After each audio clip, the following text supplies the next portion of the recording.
BPF मावख'आव आयेन बेरेखा जुवानि आड्डा। गिबियावनो नोंथांमोना नैबे भिडिअखौ नायग्रो।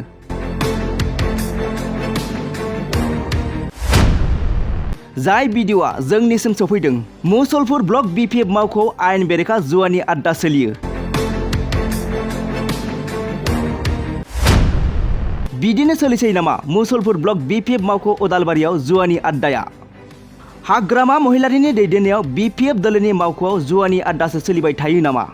जुदि BPF मावख'आव बेबायदि जुवानि आड्डासो सोलिबाय थायोब्ला फैगौ बिसायख'थियाव सरखार दायोब्ला माबोरै दैदेनलांगोन BPF दोलोनि दैदेनगिरिफोरा? मोनसे राजखान्थि दोलोनि मावख'आव बेफोरबायदि जौ जुवानि आड्डा सोलिबाय थायोब्ला इयुन जोलैनि लाइमोनफोरखौ माबोरै दैदेनलांगोन? बेफोरबायदि जौ जुवानि आड्डा सोलिबाय थानायनि थाखायनो बर' हारिनि खायसे लाइमोनफोरा गाज्रि लामाजों आगान सुरलांनो हमगासिनो। मोनसे राजखान्थि दोलोनि मावख'आव जौ जुवानि आड्डा सोलिनायखौ नोंथाङा गनायथि होनना सानो नामा? जय नि फना BPF ब्लगाव थास गेलेफैदों बेनिफ्राय लावदुमनि बिदा BPF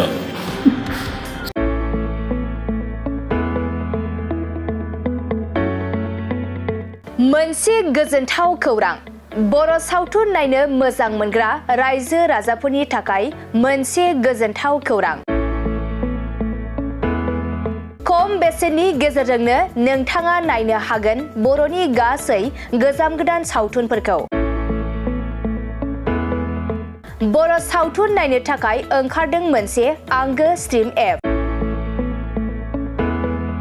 बे आंगो स्ट्रिम एपखौ नोंथाङा नोंथांनि मबाइलाव डाउनल'ड खालामनानै खम बेसेनावनो बर'नि गोजाम गोदान गासै सावथुनफोरखौनो नायनो हागोन। लोगोसे फैबाय थानाय समावबो बड' वेब सिरिज, डकुमेन्ट्रिज बायदिफोरखौबो नोंथाङा बे आंगो स्ट्रिम एपनि गेजेरजोंनो नुनो मोनगोन। बेनि अनगायैबो बर' सावथुननि दिहुनगिरिफोराबो बे आंगो स्ट्रिम एपआव गाव गावनि सावथुनखौ आपल'ड होनो थाखाय खौरां लाहरनो हागोन। आरो जाय बिथांमोननि सावथुनफोरा इउटुबाव पाब्लिश जायाखै बिथांमोनाबो बे एपआव आपल'ड होनो थाखाय खौरां लाहरनो हागोन। बेनिखायनो बर' सावथुननि दिहुनगिरि बिथांमोनहा गाव गावनि सावथुनखौ बे आंगो स्ट्रिम एपआव आपल'ड होनो गोसो दंब्ला नैबे 7086320938 जानबुं नम्बराव खौरां लाहरनो हागोन।